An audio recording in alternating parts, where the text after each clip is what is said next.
सूरज ने ईशा को हॉस्टल से निकालकर मंदिर में शादी की और घर ले आया। दाई माँ और सभी घर वालों के होश उड़ गए। गुलाब सिंह लाख कोशिशों के बावजूद अपनी बेटी को सूरज से दूर नहीं कर सका। तो दोस्तों, क्या ये नया अध्याय सूरज और ईशा की जिंदगी में खुशियां लाएगा या ताई जी की नफरत नया तूफान खड़ी कर देगी? जी हाँ दोस्तों, सीरियल पति ब्रह्मचारी का अपकमिंग ट्रैक धमाकेदार होने वाला है। पति ब्रह्मचारी की ये कहानी शुरू से ही प्यार, ब्रह्मचर्य के बंधन और परिवार की मजबूरियों की है।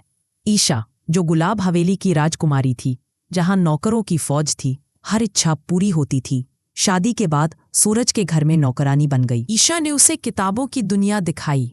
याद कीजिए वो रातें जब ईशा सूरज को आईएएस की किताबें पढ़ाती। सूरज कहता, ईशा ये सब बकवास है, गुंडागर्दी में मजा है।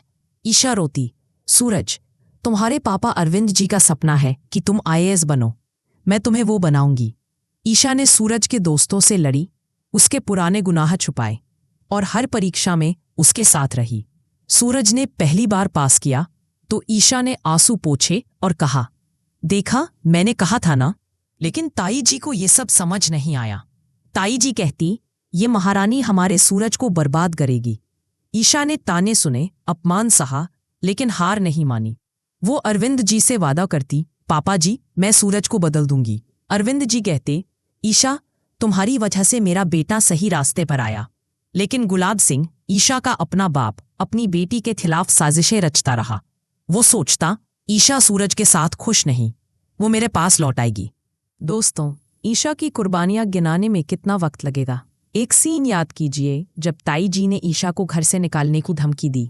ईशा सिर झुकाकर बोली, ताई जी मैं सूरज के लिए ये सब कर रही हूँ। ताई जी ने कहा, तू बस अपनी हवेली की राजकुमारी है, यहाँ फप नहीं। ईशा ने जवाब दिया, मैं राजकुमारी नहीं, सूरज की पत्नी हूँ। ये डायलॉग सुनकर ही रोंगटे खड़े हो जाते हैं ना।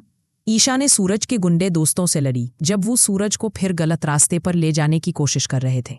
ईशा ने कहा, सूरज तुम्हें गुंडागर्दी छोड़नी होगी, मैं तुम्हें आईएएस बनाने का सपना देख रही हूँ। सूरज ने हंसकर कहा, ईशा ये सपना तो बस किताबों का है।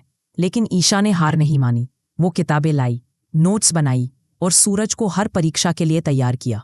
और वो दिन जब सूरज ने पहली बार आईएएस परीक्षा पास की, ईशा ने आंसू पोंछे और कहा, देखा मैंने कहा था ना। सूरज ने पहली बार ईशा को गले लगाया और कहा, ईशा तुम मेरी ताकत हो। लेकिन ताई जी ने कभी ये नज़ारा नहीं देखा। वो कहती, ये लड़की सूरज को बर्बाद करेगी।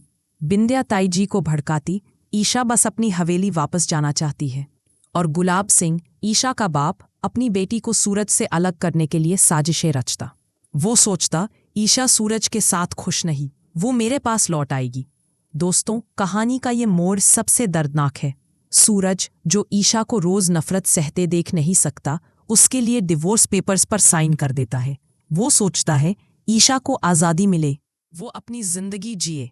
ईशा टूट जाती है। उसे लगता था कि सूरज उसके हर मुश्किल में साथ खड़ा रहेगा। वो अकेले रोती है और कहती है, सूरज मैंने तुम्हारे लिए सब कुछ किया और तुमने मुझे छोड़ दिया। डिवोर्स होते ही बिंदिया खुशी से झूम उठती है। वो ताई जी से कहती है, अब सूरज मेरा है। ईशा रुकावट थी, वो चली गई। बिंदिया, जो सूरज को पाने की साजिश रच रही है, सोचती है मेरा सपना पूरा होने वाला है। लेकिन दोस्तों, बिंदिया को क्या पता कि सूरज का दिल ईशा के लिए धड़क रहा है। बिंदिया ताई जी को भड़काती, ताई जी सूरज अब भी ईशा को याद करता है, हमें कुछ करना होगा। ताई जी कहती, ये महारानी हमारे सूरज को जाल में फंसाएगी। मैं सूरज और तेरी शादी करूंगी। अब चलिए ईशा के हॉस्टल जाने को डिटेल में देखते हैं। ईशा अरविंद जी के कहने पर आराध्या गर्ल्स हॉस्टल चली जाती है। सूरज को पहले ही पता था कि हॉस्टल का माहौल बुरा है। आए दिन आवारे लड़के लड़कियों को छेड़ते हैं। सूरज सोचता, ईशा को वहां मत जाने देना चाहिए। लेकिन वो ईशा को रोकता किस हक से? ईशा, जो सूरज की जिंदगी में सिर्फ मेहमान की हैसियत से रह रही थी, अपना नाता तोड़कर हॉस्टल चली जाती है। वो कहती है, सूरज मैं अपनी जिंदगी खुद जीऊंगी। सूरज चुप रहता है, लेकिन उसका दिल चीख रहा होता है। हॉस्टल में ईशा के साथ दर्दनाक हादसा होता है। गुंडे रैगिंग करते हैं। ईशा अपनी इज्जत बचाकर भागती है। सूरज उसे इस हालत में देखकर दंग रह जाता है। उसकी आंखें भर आती हैं। वो खुद को कसूरवार ठहराता, मैंने ईशा को तन्हा छोड़ दिया। गुलाब सिंह को खुश करने के लिए मैंने अपना प्यार दांव पर लगा दिया।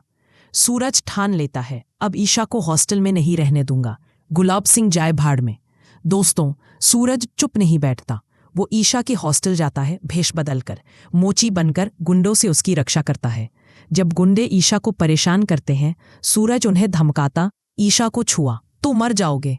ईशा उसे पहचान लेती है और कहती, सूरज तुम्हारा प्यार सच्चा है। सूरज भावुक हो जाता है। सूरज को एहसास हो जाता है कि वो ईशा से दिल से मोहब्बत करता है। गुलाब सिंह और ताई जी की साजिशें देखकर वो ठान लेता है, ईशा को अपना बनाना होगा। वो कानूनी तौर पर डिवोर्स हो चुका है, लेकिन सूरज मंदिर जाता है और सभी रीति रिवाजों के साथ ईशा से शादी कर लेता है। मंदिर में सूरज ईशा को मंगलसूत्र पहनाता है और कहता, ईशा अब तुम हमेशा की मेरी हो। ईशा आंसू पोंछती है, सूरज तुमने मुझे दोबारा जन्म दिया। सूरज ईशा को हॉस्टल से निकालता है। ईशा कहती, सूरज हम डिवोर्स हो चुके हैं। सूरज कहता, ईशा कानून ने अलग किया, लेकिन मेरा दिल नहीं। आज से हम फिर से शादी करेंगे। मंदिर में पंडित जी मंत्र पढ़ते हैं। सूरज फेरे लेता है और ईशा को सिंदूर भरता है। ईशा कहती, सूरज ये प्यार हमेशा रहेगा। ये सीन इतना इमोशनल है कि आपकी आंखें भी नम हो जाएंगी। सूरज ईशा को शादी करके घर ले आता है। दरवाजा खुलता है और दाई माँ ताई जी उन्हें देखकर दंग रह जाती है। ताई जी चिल्लाती, सूरज ये क्या किया? ईशा तो चली गई थी। सभी घरवाले हैरान। सरला खुशी से रो पड़ती है। अरविंद जी मुस्कुराते हैं। बिंदिया का चेहरा पीला पड़ जाता है। वो सोचती, सूरज ने ईशा को कैसे वापस लाया? मैंने तो सोचा था वो मेरा होगा। दाई माँ कहती, ईशा की मांग में सिंदूर कैसे भरा? वो तो डिवोर्स हो गई थी। सूरज कहता, दाई माँ ईशा मेरी पत्नी है। मैंने मंदिर में फिर से शादी की। दाई माँ के होश उड़ जाते हैं। वो कभी सपने में भी नहीं सोच सकती थी कि सूरज ईशा को अपनी मर्जी से शादी करके लाएगा। बिंदिया रोने लगती है, सूरज तूने मेरे साथ धोखा किया। अब चलिए घर वापसी सीन को और गहराई से देखते हैं। सूरज ईशा का हाथ थामे अंदर आता है। दाई माँ चिल्लाती, ये महारानी फिर घर में घुस आई। ईशा शांत रहती है, लेकिन सूरज कहता है, दाई माँ ईशा मेरी पत्नी है। मैंने उसे मंदिर में शादी की। अरविंद जी कहते, बेटा तूने सही किया। ईशा हमारी बहू है। सरला ईशा को गले लगाती है, बेटी तू वापस आ गई। बिंदिया गुस्से में कहती, सूरज तूने मुझे ठुकरा दिया। सूरज कहता, बिंदिया मेरा दिल ईशा का है। ये सीन इतना तनावपूर्ण है कि सांस रुक जाती है। गुलाब सिंह को खबर मिलती है। वो हवेली में गुस्से से चिल्लाता, सूरज ने मेरी बेटी को फिर छीना। मैं इसे बर्दाश्त नहीं करूंगा। वो अपने पुराने दोस्तों से मिलता है और कहता, ईशा को सूरज से दूर करना होगा। नई साजिश रचो। सूरज ईशा को घर में इज्जत से रखता है। दोनों की नजदीकियां दिन ब दिन बढ़ती है। एक सीन में सूरज ईशा को कहता, ईशा अब मैं तुम्हें कभी दुख नहीं दूंगा। ईशा मुस्कुराती, सूरज हम साथ आईएएस के सपने पूरे करेंगे। लेकिन ताई जी की नफरत दोगुनी हो जाती है। वो चुपके से बिंदिया से मिलती है और कहती, बिंदिया सूरज को वापस ला। ईशा को घर से निकालना होगा। गुलाब सिंह नया प्लान बनाता है ईशा को बदनाम करने का। दोस्तों, ये नया अध्याय सूरज ईशा के प्यार को टेस्ट करेगा। ताई जी कहती, ईशा ने जादू किया है, लेकिन सूरज कहता, ताई जी ये प्यार है, जादू नहीं। अब चलिए नजदीकियों को और डिटेल में देखते हैं। एक रात सूरज ईशा को कहता, ईशा तुमने मेरी जिंदगी बदली। अब मैं तुम्हारी हर खुशी का ख्याल रखूंगा। ईशा कहती, सूरज हम साथ दुनिया बदलेंगे। ताई जी ये सब सुन लेती है और गुस्से में कहती, ये जोड़ी कभी टिकेगी नहीं। गुलाब सिंह हवेली में बैठा प्लान बनाता, ईशा को सूरज से अलग करूंगा। वो गुंडों को बुलाता, ईशा को डराओ। दोस्तों, सूरज का ईशा को शादी करके घर लाना कहानी में नया अध्याय खोल गया। लेकिन क्या ताई जी को ईशा के साथ प्यार और अपनापन दिखाना चाहिए? अपनी राय हमें कमेंट में जरूर बताएं। अब आप बताइए, बिंदिया का क्या होगा, माफी या सजा? ईशा का आईएएस सपना कैसे पूरा होगा? आपको ये जोड़ी कैसी लगी? कमेंट में राय बताइए। वीडियो पसंद आया तो लाइक, शेयर और चैनल सब्सक्राइब करें। बेल आइकन दबाइए।